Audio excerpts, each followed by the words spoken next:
দেখতে পাচ্ছেন সবাই বিজয় মিছিল করতেছে শেখ হাসিনা পালিয়েছে দেখে। আসসালামু আলাইকুম, সবাই কেমন আছেন? আশা করি সবাই ভালো আছেন। তো 1971 সালে আমাদের এই বাংলাদেশ একবার স্বাধীন হয়েছিল, আর আজকে 2024-এ এসে দেশ আবার স্বাধীন হলো। তো আলহামদুলিল্লাহ, স্বৈরাচার সরকারের পতন হয়েছে। সেই উপলক্ষে আমাদের ফুলতারা বাজারে 2টা মাইক, 4টা সাউন্ড বক্স, স্বরলিপি বক্স দিয়ে আনন্দ উল্লাস করতেছে। তো আমার কাছে খবর আসছে, তো আমি এখন বাজারের উদ্দেশ্যে যাইতেছি। তো আপনারা ভিডিওটি স্কিপ না করে আমাদের সঙ্গেই থাকুন আর দেখতে থাকুন। আর সবাই কমেন্টসে জানাবেন এই স্বৈরাচার সরকারের পতনে আপনারা কতটুকু খুশি হয়েছেন, কতটুকু তো জানাবেন। তো আপনারা এখনই আমি বাজারে যাই না বাজারের পরিস্থিতি আপনাদের দেখাই। তো বন্ধুরা, 1971 সালে বাংলাদেশ স্বাধীন হয়েছিল। আজকে 2024-এ এসে আবার পুনরায় আবার স্বাধীন হইল। তো আজকে আমাদের এই বিষয়ে আমাদের ফুলতারা গ্রামের গণমান্য ব্যক্তি এমদাদ ভূঁইয়া কাকা আপনাদের মাঝে কিছু কথা বলবে। আমি তাকে তার মূল্যবান কথা বলার জন্য অনুরোধ করছি। বিসমিল্লাহির রহমানির রহিম। বাংলাদেশের কোটি মানুষের আকাঙ্ক্ষা, কোটি কোটি মানুষের আকাঙ্ক্ষার প্রতিফলন আজকে হয়েছে। সেই বিজয়ের উল্লাস আজ মানুষ উপভোগ করতেছে। আমরাও বিজয় উল্লাস করে এসেছি।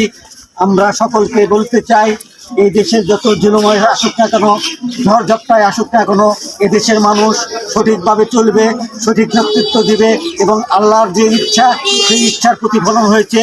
যত জুলুম জেল জুলুম করে এই সরকারকে হটিয়ে, বিশেষ করে আমি স্মরণ করতে চাই এই দেশের ছাত্র জনতা, এই দেশের ছাত্র জনতা সেই দেশকে আজকে মুক্ত করে এই দেশকে স্বাধীন করলো দ্বিতীয়বার।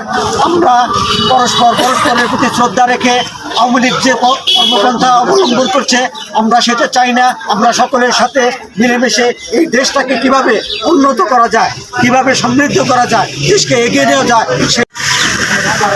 তো অসংখ্য ধন্যবাদ। আমাদের ত্রুটির কারণে আমাদের এমদাদ কাকার বক্তব্য শেষ দিতে পারি নাই, তাকে অসংখ্য ধন্যবাদ তার মূল্যবান কথা বলার জন্য। তো এই আজকের এই বিষয়ে আমাদের হানিফ ভূঁইয়া ভাই আপনাদের মাঝে মূল্যবান কিছু কথা বলবে। এখন ভাইকে তার মূল্যবান কথা বলার জন্য অনুরোধ করছি। ধন্যবাদ।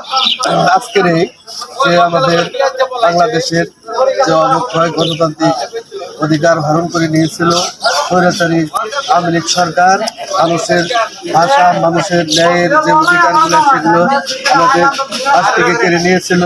আমরা সঠিক কথা বলতে পারি নাই। আমাদের জেল জুলুম দিয়ে, আমাদের নির্যাতিতভাবে আমাদের অসহায় মানুষকে আমরা নিষ্পেষিত করে আমরা প্রতি মাসে 2 বার করে হাজিরা দিতে হয়। আমরা কোনো জানি না, আমরা কিছু জানি না। আমাদেরকে নির্যাতন করেছে, আমাদেরকে জেল জুলুম দিয়ে সাধারণ মানুষকে হয়রানি করেছে। তাদেরকে বহুবাতের অনুষ্ঠান হলেও আমি না বললেও তারা আমাদের পুলিশ দিয়ে ধরিয়ে দিয়েছে, বিভিন্ন হুমকি দিয়েছে। তারই ধারাবাহিকতায় আজকের এই সমস্ত প্রশাসনের মুক্তি আল্লাহর রহমতে আমাদের এই ছাত্রদের মাধ্যমে এই আবহাওয়ার জনসাধারণের মধ্য দিয়ে আজকের এই প্রতিফলন হয়েছে।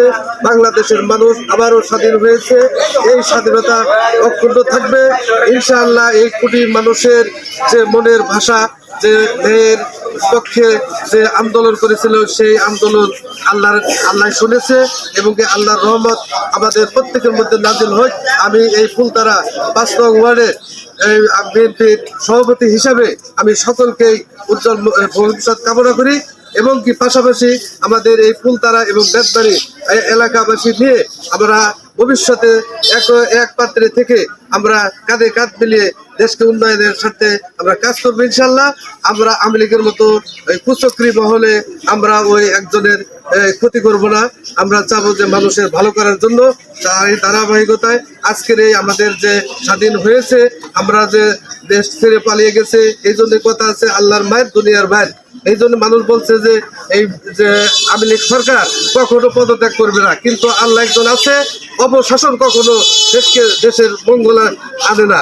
এই জন্যই এটাই আমাদের চিন্তা করতে হবে যে আল্লাহ একজন আছে, এই বিশ্বাস রেখে আমাদের কাজ করতে হবে। আর ধন্যবাদ জানিয়ে এবং কি আজকের এই আমাদের যে হয়েছে এই দেশের প্রতি আনন্দ মিছিল হয়েছে, আমরা আনন্দ মিছিল করেছি। পরিশেষে আমি সকলকে ধন্যবাদ জানিয়ে আমি আমার সংক্ষিপ্ত বক্তব্য শেষ করছি। আসসালামু আলাইকুম রহমতুল্লাহ। শহীদ অমর হক এবং খালেদা জিয়া জিন্দাবাদ, আনন্দের প্রতীক জিয়াউর রহমান জিন্দাবাদ জিন্দাবাদ। সম্মানিত সুদী, আসসালামু আলাইকুম ওয়া রাহমাতুল্লাহি ওয়া বারাকাতুহু। আসলে তো নম্রদের পতন হয়েছে, তো আপনারা ইতিহাস জানেন। ওই ফেরাউন শেখ হাসিনাই বলতাম, কারণ সে যে অবৈধভাবে আজকে 14-15 বছর ধরে ক্ষমতায় রয়েছে, 5টা বছর পর একটা ভোট আমরা দিতে পারি। 5টা বছর পর একটা ভোট দিব, সেই ভোটটা দিতে পারি। গত 7ই জানুয়ারি নির্বাচন হইল, ভোট দিবার গেলাম না, খালি আল্লাহরে কইলাম, আল্লাহ আমরা জানি যে মানুষ সীমা লঙ্ঘন করে, শেখ হাসিনা সীমা লঙ্ঘন করছে, এও বলে তোমরা অবৈধভাবে নির্বাচন করলো, আল্লাহ তুমি দেখো। যাই হোক, এই যে লক্ষ লক্ষ মানুষ ঢাকায় মিছিল করছে, গণভবন করছে, শাহবাগ দখল করছে, আল্লাহ ফেরেশতা করাইছে সুতরাং। ঠিক বুঝছে? কারণ অত্যাচার অবিচার বেশি দিন থাকে না, এবং সে যেভাবে মানে এই দেশে একটা মানে বলা চলে হিন্দুস্তানের কলোনি বানাইছে। তো যাই হোক, আমরা সে কথা চাই না, আল্লাহর ইচ্ছা। কারণ আমরা বলতাম যে আন্দোলন করে তো পারবো না, আল্লাহ যদি ক্ষমতা থেকে না সরে। জি জি, তো ঠিক আছে, আমার আন্দোলনও করতে হবে, এবং আল্লাহ তার দিয়ে দেবো না, বুঝলেন না? আজকে লক্ষ লক্ষ কোটি কোটি মানুষ যে রাজপথে মিছিল করছে, যেখানে সেখানে টাঙ্গাল থেকে একটা ছেলে আছে, সকাল শুনলাম যে মানে চুরিকা বললাম রাজপথে নেমে গেছে। তাহলে এইরকম অবস্থা। যাই হোক, আল্লাহর ইচ্ছা। আল্লাহ আজকে যে শেখ হাসিনার যেভাবে বিভৎস পতন, এটা কেউ আমরা কল্পনা করি নাই, ঠিক না? কেউ কল্পনাই করে নাই ওর মতো ফেরাউন মহিলা এইভাবে দেশ ত্যাগ করে যাবে, এইভাবে এটা আমরা কল্পনা করবি নাই। তবে সীমা লঙ্ঘন করছে, সীমা লঙ্ঘন করি আল্লাহ পছন্দ করে না। সেই হিসাবে আমরাও যেন আমাদের চলার পথে আমরা আমাদের ধৈর্য সংযমতা নিয়ে চলি, এইটুকু আশাবাদ করতে আসসালামু আলাইকুম। অসংখ্য ধন্যবাদ সবাইকে সবার বক্তব্য দেওয়ার জন্য। তো সবাই ভিডিওটি বেশি বেশি শেয়ার করবেন। আজকের মতো ভিডিওটি এখানেই শেষ করছি। আসসালামু আলাইকুম ওয়া রাহমাতুল্লাহি ওয়া বারাকাতুহু।